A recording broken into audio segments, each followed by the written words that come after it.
कौन सा दंगल किया?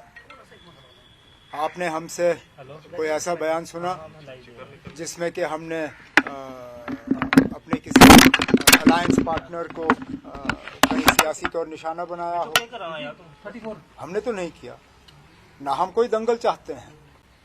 हम अलायंस में शामिल हुए कुछ असूलों के लिए और हम उसूलों पे कायम हैं।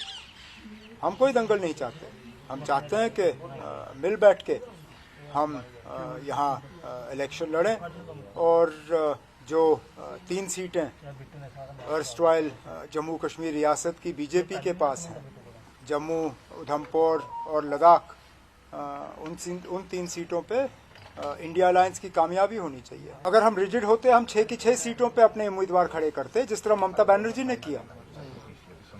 वो आपको दिखता नहीं है। आपको फ्लेक्सिबिलिटी सिर्फ तब नजर आएगी जब हम अपनी जीती हुई सीटें छोड़ दें।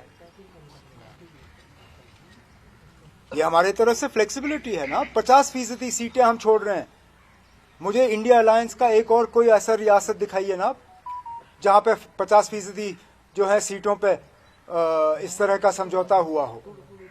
6 सीटों में से 3 सीटों पे हमने कहा है कि हम अपने उम्मीदवार खड़े नहीं करेंगे। ये आपको रिजिडिटी नजर आती है?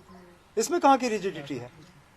और मुझे ये बताइए ना, किस रियासत में कांग्रेस का, इंडिया अलायंस का कोई एलाय उन्होंने अपनी जीती हुई सीट अलायंस के लिए छोड़ी हो?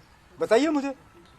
वेस्ट बंगाल में तो ममता बनर्जी ने कांग्रेस की जीती हुई सीट कांग्रेस के लिए नहीं छोड़ी। दूसरी सीटों का तो सवाल ही पैदा नहीं होता। हम 3 सीटों पे जो है कांग्रेस के साथ समझौता करने के लिए तैयार हैं और आप कहते हो कि रिजिडिटी नहीं होनी चाहिए। ये कहाँ की रिजिडिटी है? 50% ना। मुझे और, मैं कोई कह रहा हूँ, आप मुझे कोई और रियासत दिखाइए जहाँ पे 50% कांग्रेस ये कह रही है कि हम जान देना चाहते थे पीडीपी को, लेकिन क्योंकि वो कौन होते हैं? वो मैं माफी चाहता हूँ ना, कांग्रेस कौन होती है देने वाली? और अगर कांग्रेस देना चाहे तो शौक से दे। 3 सीटें कांग्रेस के पास हैं। जम्मू सीट, उधमपुर सीट और लद्दाख सीट कांग्रेस के पास है। किसने रोका उनको? शौक से दे।